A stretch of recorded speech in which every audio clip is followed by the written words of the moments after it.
Top five, top five, top five.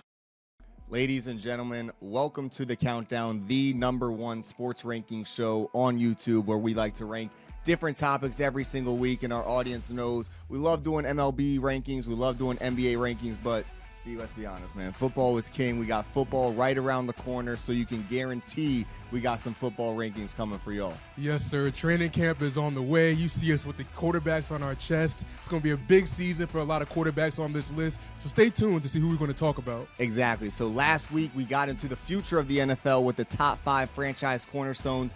This week, we're focusing on what's going on right now, and so we got to start off with the top 5 quarterbacks in the NFL entering 2023. Top five. Make sure you hit that like button and make sure you smash that subscribe, because y'all know what time it is. We coming back every single week with some fire ass. Getting into the countdown at number 5 of the top 5 quarterbacks. This one was a little hard to figure out who we wanted to crack that list. We had some discussions about Aaron Rodgers, maybe Lamar Jackson getting in there. Maybe Trevor Lawrence elevates into that top 5 conversation. Young bull. But we had to go with Justin Herbert, Brandon, and I think it has to do with the track record that he's already put forth so far in the NFL. Right out of the gate, running. Yeah, exactly. Hitting the ground running right out of the gate, already becoming an upper echelon type of quarterback. And when you look at Justin Herbert, he might not have the highest completion percentage of those 20-yard passes. I think that might be Geno Smith or Tua last year, something like that. But what he does do is he has such a pretty deep ball, and he's so accurate with it that he has so much credibility and respect from defenses that they have to keep 2 safeties back there. Almost kind of like how they were guarding Mahomes, in the last year or two, and having that 2 safety shell kind of thing, which just opens up so many things underneath. And when that offense has Austin Eckler and Keenan Allen, 2 guys who thrive in those situations, it really is going to make this offense kind of unstoppable. And then you add Kellen Moore into the mix, one of the more underrated offseason moves that kind of transpired, then it's really going to be exciting what they're able to do and could really help take Justin Herbert to another level this year. Yeah, Rob, like you said, Justin Herbert does a great job of keeping defenses honest. They have to play multiple different defenses to make sure they contain that amazing offense. Like you said, Eckler, Keenan Allen, Mike Williams. They went out and drafted Quentin Johnson, and they still got Josh Palmer out there. So, they got a lot of weapons. And when you think about Justin Herbert, you guys might hear of the West Coast offense, or you might hear of quarterbacks like Sunshine or whatever. And this dude has prototypical height, prototypical arm strength, the prototypical size. He can definitely run. He really has the whole 9 yards. So when you look at a quarterback prospect, Justin Herbert definitely pops out the window. And to see him, move on to the upper echelon of quarterbacks this quickly in his career is very impressive. And a lot of people try to say that, he has great weapons. Yeah, he's going to have Kellen Moore, who's going to do a great job with the offense this year. But at the end of the day, the dude has all the tools. And all he can do is produce and continue to be a smart and a more efficient quarterback as he continues to move up this list. For sure. So, moving on to number 4, though, we got Jalen Hurts, who kind of came out of nowhere with the MVP caliber year, capping it off with the Super Bowl run, B. Yeah, coming in at number 4, Jalen Hurts was really tough because Jalen Hurts was the clear number 2 quarterback in the 2022 season. His ability to run the ball and to sit back there as a passer and make great throws outside the pocket were just paramount throughout the season. Obviously, getting A.J. Brown was huge. Obviously, being the first year under a new offensive coordinator as a head coach, or new offensive head coach, who was the offensive coordinator at the end of the day, has been massive for Jalen Hurts. And, the one thing you got to worry about Jalen Hurts is those quarterback sneaks and how many hits he takes. But at the end of the day, he has the body type. He has the build. He's compact enough to be able to take on those hits. And it was great to see him play in the SEC at Alabama and still do a lot of those similar things. So Jalen Hurts has moved up this list more than anybody over the last 2 years, and he still has the chance to move up this list throughout the season. But we do believe there are some quarterbacks on this list that could potentially have a better 2023 than Jalen Hurts, and that could be due to some of the weapons around them, the system that they're in. There's a lot of different things that are going on.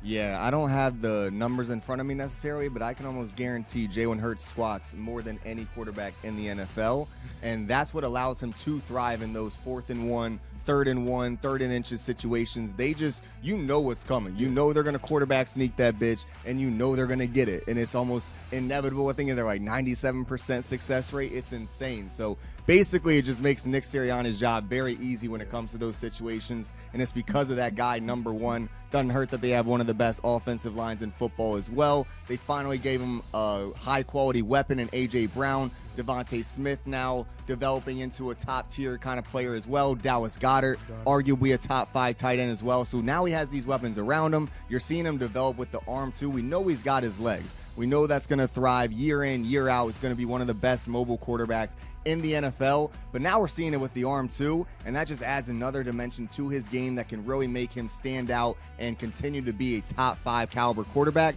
We just want to see it for more than 1 year. And so if he can prove it this year and prove that 2022 was no fluke, I think we could see Jalen Hurts really start to enter that conversation with the other guys at the top of this list. No question, Rob. And another thing to look at is DeAndre Swift being one of the best receiving running backs in the league compared to Miles Sanders, who caught basically zero passes last year. So it's going to be interesting to see how his yards pick up and how, like, the play calling change is having such a versatile receiving back in that backfield as well. Right, so as great as Jalen Hurts can be, he's not cracking the top 3 because at number 3, we got Josh Allen on the list.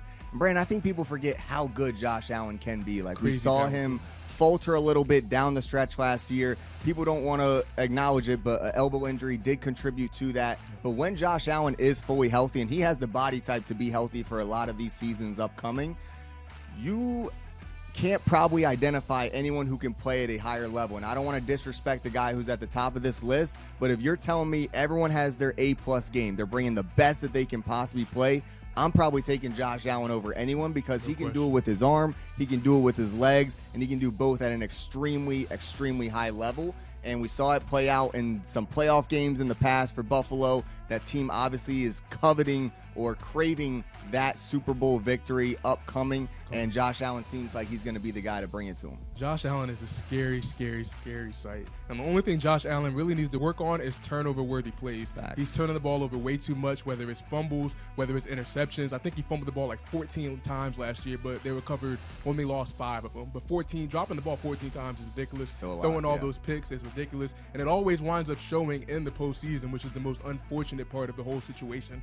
And Josh Allen takes way more hits than Jalen Hurts. I mean, this dude's hurdling people. He's trying to run through people's chests. Like, he's doing the whole 9 yards. And obviously, he's massive. Like I said, he's a scary sight. But at the end of the day, you're the most coveted position on the team, and you can't put yourself in harm's way, which is why he ran into that elbow issue, which could contribute to the turnovers. But, I mean, Josh Allen is the whole 9 yards and some. And unfortunately for the Bills, you know, they kind of kept their system similar to what they had when Brian Daboll left. But you see the impact that Brian Daboll already has had in New York. So it's safe to say losing Brian Daboll was a massive impact on Josh Allen, despite his abilities to still produce. But it kind of makes you feel like if the ball was still there, who knows? The Bills could have got over past the Chiefs and made it to the Super Bowl and won the Super Bowl. And Josh Allen maybe would have turned the ball over a little bit less, but there's no telling. Yeah, so for the first half of 2022, Josh Allen was seen as the MVP favorite, especially after Buffalo beat Kansas City in that one-on-one matchup between those two MVP candidates. So we've seen Josh Allen play like the best quarterback in the league. We've seen him also play like not even a top 5 quarterback. So we got him right at number 3, but we couldn't put him past number 2, who beat him in that big playoff game in Joe Burrow, Brandon. Yeah, Rob, we talked about it a little bit before the show. When you think of Joe Burrow, there's so many good things you can say, but there's even less bad things that you can say. And I think one of the most important aspects of Joe Burrow is, number one, he's massively intelligent. And I think people underrate that a lot. And it's also his moxie. Like, his teammates love playing for Joe Burrow. I think out of anybody on this list, like, the teammates love Joe Burrow more than any other quarterback on this list, and that's contributed to the success of this team and this offense. On top of that, Joe Burrow does have some wicked weapons, but I still feel like Joe Burrow could be elite in any system, under any offensive coordinator, and he's just a top-notch guy from top to bottom. He might not have the best arm. He might not have the best athleticism. At the end of the day, the dude didn't play at Ohio State at all, transferred, basically sat out a year, and then played his final year ultimately, or something like that. But either way, Joe Burrow has been underrated his whole career, and it's great to see him just hit the league and run and be a number 1 overall pick and really show everybody why, you know, he's one of the greatest college quarterbacks of all time and could potentially transition to being one of the best NFL quarterbacks of all time if he continues to get better and better and better. Absolutely. I think Everyone loves Joe Burrow, it seems like. There's not many people that are against Joe Burrow or a hater of Joe Burrow or anything like that. And there's no shortage of nicknames when it comes to Joe Burrow. But I'm going to introduce one more today.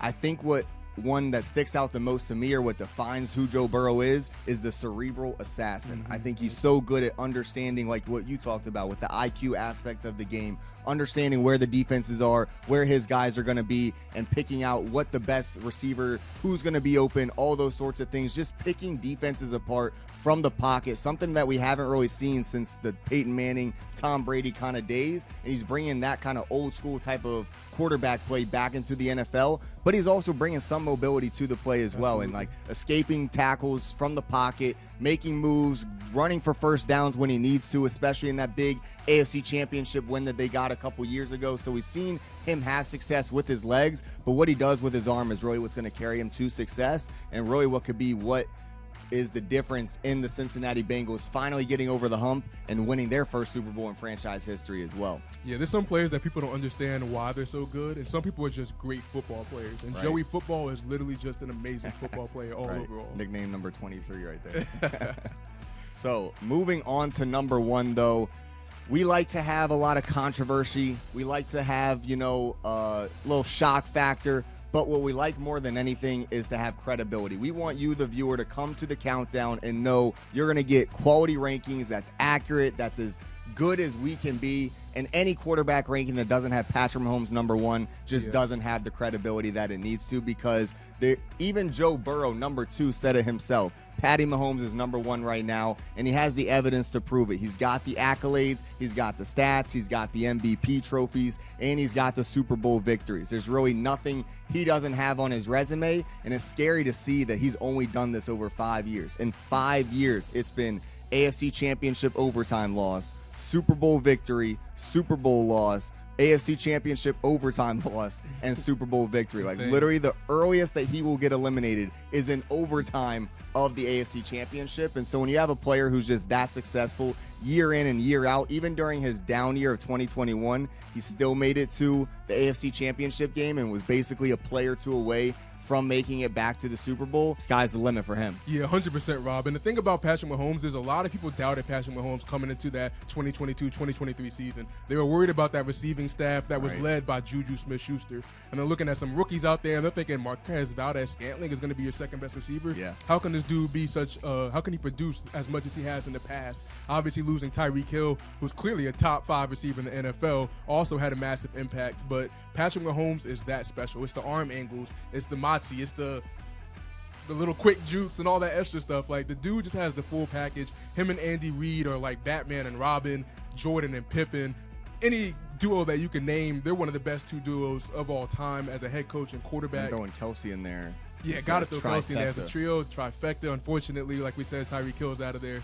But I mean, Patrick Mahomes is just one of the most elite quarterbacks you will ever see. And it's just crazy how much it's popped off on tape from the jump, like from his rookie season to now. Like, he just continually gets better and better and better, continually makes more crazy and unbelievable plays, like plays that you can't even fathom in the words. And it's just clear when the number 2 quarterback on our list is saying, yo, this dude is clearly number 1 quarterback. He's a problem. He might be the greatest of all time. So there's not enough flowers to give Patrick Mahomes for all the things that he's done.